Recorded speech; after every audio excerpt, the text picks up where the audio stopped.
प्यारे विद्यार्थियों, नमस्कार। ऑनलाइन कक्षाओं के अंतर्गत आज हम हिंदी साहित्य के रीतिकालीन रीति मुक्त काव्य धारा के कवि घनानंद के बारे में अध्ययन करेंगे। घनानंद रीति मुक्त धारा के कवि हैं और ये पूर्णतः श्रृंगारी कवि हैं। हमारे बीए प्रथम वर्ष के पाठ्यक्रम में घनानंद के कुछ चुने हुए पद संकलित किए गए हैं। इसके साथ ही द्वितीय वर्ष के अंतर्गत हिंदी साहित्य का इतिहास में भी रीति मुक्त काव्य धारा के प्रमुख कवियों में से घनानंद को माना जाता है। रीति मुक्त काव्य धारा के प्रमुख 4 कवि घनानंद, बोधा, आलम और ठाकुर, तो घनानंद को हम रीति मुक्त काव्य धारा के प्रमुख कवि के तौर पर जानते हैं। घनानंद रीति मुक्त धारा के श्रृंगारी कवि हैं। इनका जन्म 1689 ईस्वी में और मृत्यु नादिर शाह के आक्रमण के समय 1739 ईस्वी में हुई। ये दिल्ली के बादशाह मोहम्मद शाह के यहाँ मीर मुंशी थे और जाति के कायस थे। तत्कालीन समय में दिल्ली के बादशाह मोहम्मद शाह थे और मोहम्मद शाह के दरबार में ये मीर मुंशी के पद पर थे। ये सुजान नामक वेश्या से प्रेम करते थे और एक दिन दरबार के कुचक्रियों ने बादशाह से कहा कि मीर मुंशी साहब गाने बहुत अच्छा गाते हैं। मीर मुंशी साहब बहुत अच्छा गाते हैं। जब बादशाह ने इन्हें गाना सुनाने को कहा तो वे टालम टोल करने लगे। तब दरबार में उपस्थित लोगों ने कहा कि ये इस तरह नहीं गाएंगे। यदि इनकी प्रेमिका सुजान कहेगी तो वे अवश्य अपना गाना गाएंगे। उस समय जब दरबारियों ने इस तरह से कहा तो राजा ने सुजान नामक वेश्या को बुलाने का हुक्म दिया गया। वेश्या दरबार में बुलाई गई और तब घनानंद ने सुजान के कहने पर उसकी ओर मुँह करके और राजा की ओर, बादशाह की ओर पीठ करके बड़े सुंदर और सुरीले स्वर में गाना सुनाया। बादशाह इनके गाने पर तो प्रसन्न हुए, किंतु इनकी बेअदबी पर इतने नाराज हुए कि उन्हें निर्वासित कर दिया, शहर से बाहर निकल जाने का आदेश दे दिया। गाने से तो बहुत खुश हुए, लेकिन घनानंद की बेअदबी से इतने रुष्ट हो गए कि उन्होंने घनानंद को देश निकाला दे दिया। जब इन्होंने सुजान से अपने साथ चलने को कहा तो सुजान ने इनकार कर दिया।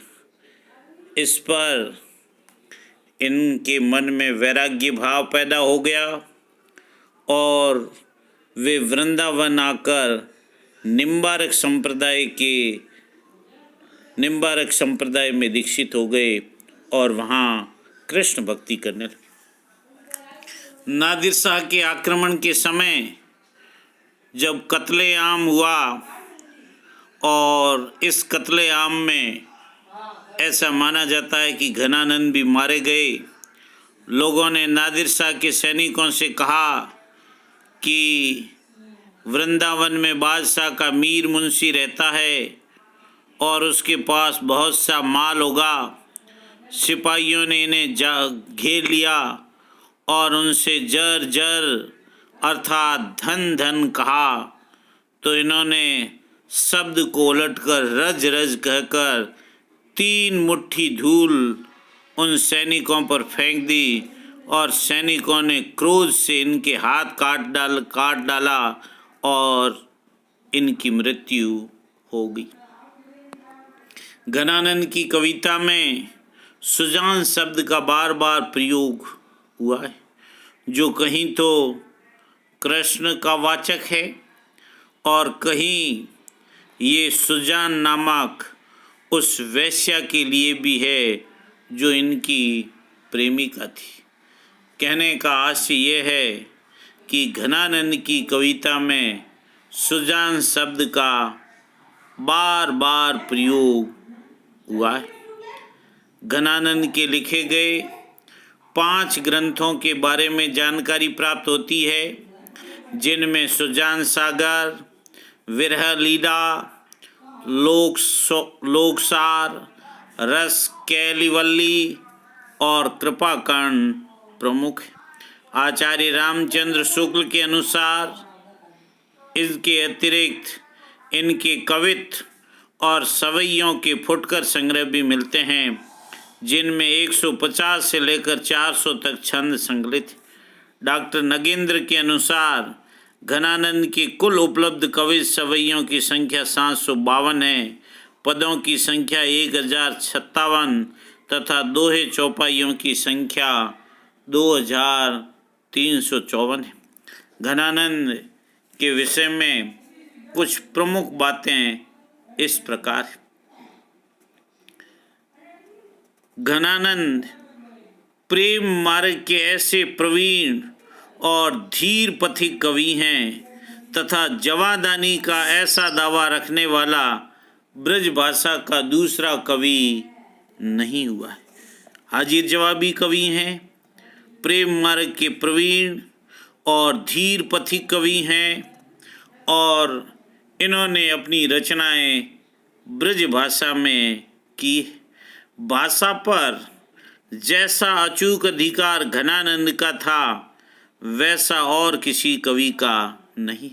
जब हम भाषा पर अधिकार की बात करते हैं तो इनकी कोमल कांत लालित्यपूर्ण पदावली वाली ब्रज भाषा पर अचूक अधिकार था और वैसा किसी अन्य कवि का अधिकार नहीं था, और उनकी रचनाओं में भी ये झलकता है। घनानंद उन बिरले कवियों में हैं जो भाषा की लाक्षणिक पदावली की शक्ति से परिचित है। कहने का आशय यह है कि उनके पदों में लाक्षणिक पदावली है। आचार्य रामचंद्र शुक्ल ने कहा है, भाषा के लक्षक एवं व्यंजक बल की सीमा कहाँ तक है, इसकी पूरी परख इन्हीं को थी। कहने का आशय यह है कि भाषा की लक्षणा और व्यंजना शक्ति की सीमा कहाँ तक है, इसकी पूरी परीक्षा घनानंद को थी। घनानंद ने यद्यपि संयोग और